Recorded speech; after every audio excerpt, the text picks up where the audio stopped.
Hey everyone, this is Jonny Cruz, and you are tuned in to Ugly Brown Boy.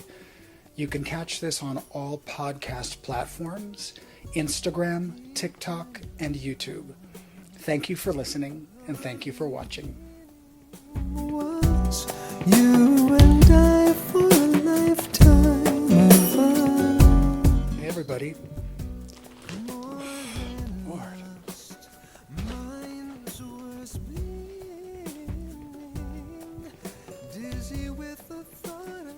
Oh, it is hot in here. Okay. This fan is not a prop necessarily, although it is, but it's not. This serves very, very practical reasons because I am a sweater and it's hot in this room. It's nicely acoustically balanced, but it is very, very warm, and I don't want to turn the fan on because then you'll have all that noise, blah, blah, blah. So this is my co-host, my fan. But for this episode, I want to talk a little about betrayal. And what I'm going to talk about is kind of, what's the word? Controversial, maybe? And I say this because it involves family. And it's not the usual stories that I have been telling with regards to my growing up in a homophobic family, although this does involve a little bit of homophobia. But it is a story about betrayal that I have not confronted, and I don't know if I can confront these people regarding this betrayal. All I know is I haven't told this story to anyone except for my husband. So here goes. When I was a kid, right out of high school, I really didn't want to stay in New York. I went to SUNY Purchase to study liberal arts, and because it's an arts school, the friends that I made there were all musicians and singers and dancers and actors, and that is actually what I wanted to do. But my parents wouldn't allow any of that. So I had to pursue academia. After I dropped out of SUNY Purchase because I was unhappy and I wasn't focused on my quote-unquote academic studies, I figured, let me go to California because I know that I love Southern California for its weather, and I can establish residency there so that I can go to a state school and have my education subsidized. And then maybe I could study the arts. So I went out there, and my parents still footed the bill for rent. I stayed with my uncle and his son, my cousin, and his wife. So my cousin and I shared a room, and he is younger than me, and I was kind of enjoying myself, but as you may or may not know, it's very difficult to get around in California, especially LA, without a car. So I didn't have a car. I worked at an office where my uncle worked, so I was hitching rides with him. And it was great. Like, I really enjoyed myself. That's where I got into singing with the church, and it was a good life for me back then. So I was doing that, and my cousin and I, we were close, or at least I thought we were close. And soon to find out that another relative of his came into the picture at one point, and they started hanging out. And although I did hang out with them, there was a lot of poking fun at me for being gay. And it wasn't even obvious. It was very subversive. Like, they were just laughing at me, and they would make fun of things that I said. I would see them whispering and giggling, and it was awkward.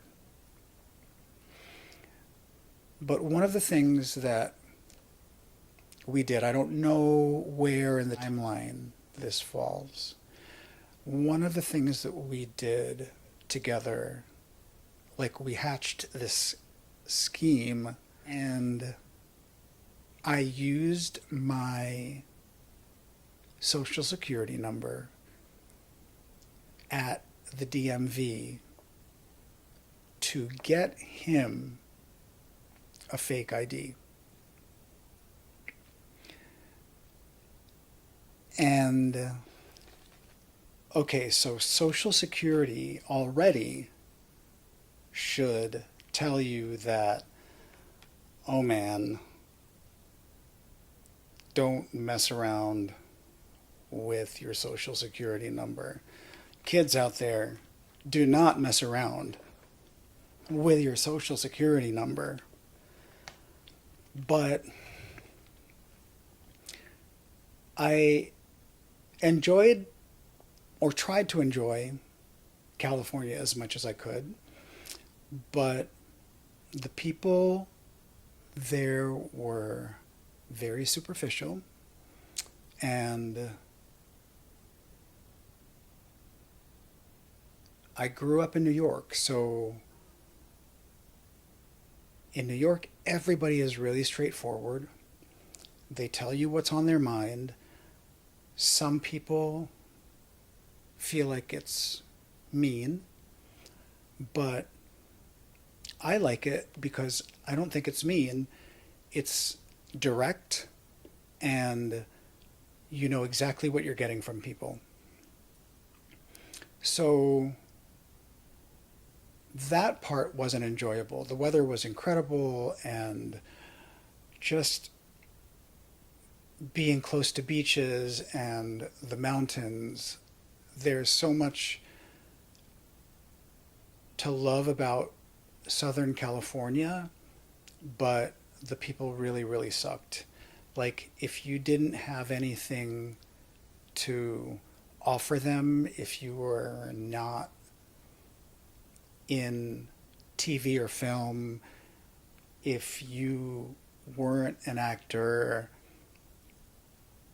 if you weren't a director, if you weren't involved at all, then you meant nothing to people, because most of them were actors anyway. I did get involved with a church there, and I enjoyed myself. And that's where I really did well singing solos, and I even put concerts on, and it was really enjoyable as far as that went. But I got really tired of the way people behaved, and I decided to come back to New York. So, I don't know, years later, when I went back to New York, I went back to school, and as a student, you have access to credit cards like you're walking into a candy store and you can just pick whatever you want and you can have it.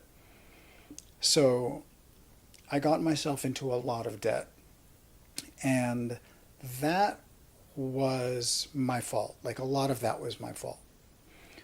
But when I was trying to pay my debt off, there were other charges that were coming through that I noticed from the West Coast. And I was like, what's happening? Like, why do I have all these charges that were opened up on the West Coast? And I kind of put two and two together and figured that it was my cousin. And I recently discovered that there were two cousins that were involved who knew my social security number and used it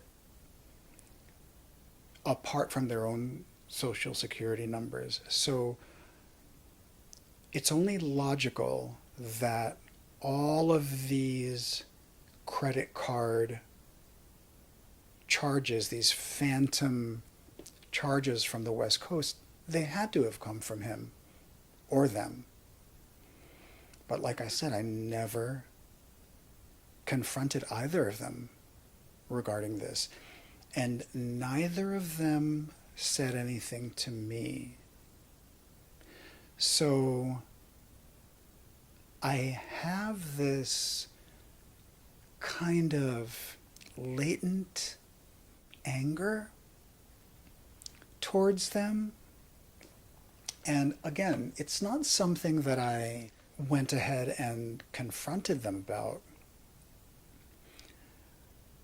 And I don't know how to confront them. So this vehicle, the podcast, could be it. It could be the only way. But I don't know who listens to this. I don't know if family members are actually interested in this, but who knows? All I know is, as I was working through my really, really messed up credit that was my fault, I discovered that there were credit cards opened under my name and obviously using my social security number. And I had to work through, I didn't pay those, the ones that were opened on the West Coast, but I dealt with the consequences of reneging on those credit card payments from over there.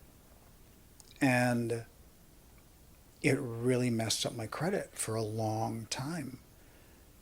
And so I don't know if I should say anything to anybody. Like, it's been years already. And the one cousin that I lived with, I haven't spoken to him in forever.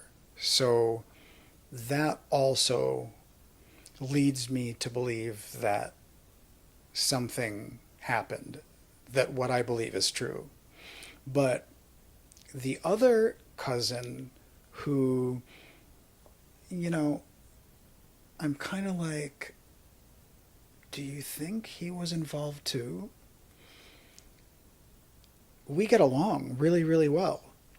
And he hasn't said anything to me about it. And I have not said anything to either of them, like I said.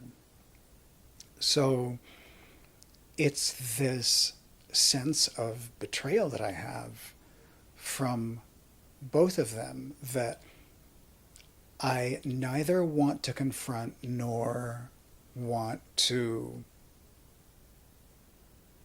know about at this point, because what good would it do? My credit is amazing now. Like, if something happened and all of a sudden another credit card showed up somewhere with my social security number and it was on the West Coast, I would flip and I would call the FBI. But as it stands right now, my credit is incredibly good. And as long as it stays that way, as long as I'm doing my part and it stays that way, I guess I intend to leave it all alone. But I don't know what I should do. And I guess I'm not trying to take a poll or anything, but to get this story out there at least helps me get this off my chest. And I don't have to really think about it anymore. Maybe this podcast will get to them somehow. But it's really interesting how that story played out in my life. On a happier note, I found out today that the location that I want to open up my cafe is available, and I'm hopefully going to be taking a look at it this week and negotiating the lease and getting a small business loan so that I can open my cafe up. And if you haven't heard it already, I have been talking about it. It's called Bookburn, not Burn Book, Bookburn Cafe. And the website is officialbookburn.com. And it is a concept that I've been working on for the past few years, where I feel a need has to be met in our communities across the nation, where books of literature are being banned from our schools, and the important works that I read in my childhood to understand slavery and the Holocaust and man's inhumanity to other people, the pieces of literature are being taken out of schools. They have been taken out of schools. And this is my way of reclaiming the voices of Black, brown, indigenous people. The same with the LGBTQ plus community. This is going to be a safe haven for the LGBTQ community, especially the trans community, which has come under fire for the most ridiculous reasons. And I want this place to be a space where people can come and they can be themselves, and they can read about their stories, and they can tell their stories, and we can reclaim our history together and have this space, Book Burn Cafe, to be the vehicle and the venue for the expression of our identity and our equality in this country.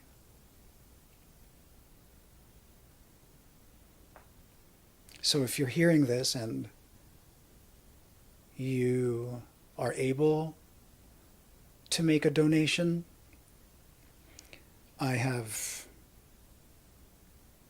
taken several donations already, and that has helped me with fees that are required for an LLC, and I also got a trademark for Bookburn, and just little things here and there. Your donations can really, really help. And you can find a link to the GoFundMe for Bookburn Cafe on the website at officialbookburn.com. So I look forward to telling you more about that and its development, and I'm really, really excited. Thank you for your support and your prayers. It's finally coming to life, and I'm thrilled. Thank you for joining me this week, and I will see you next Tuesday.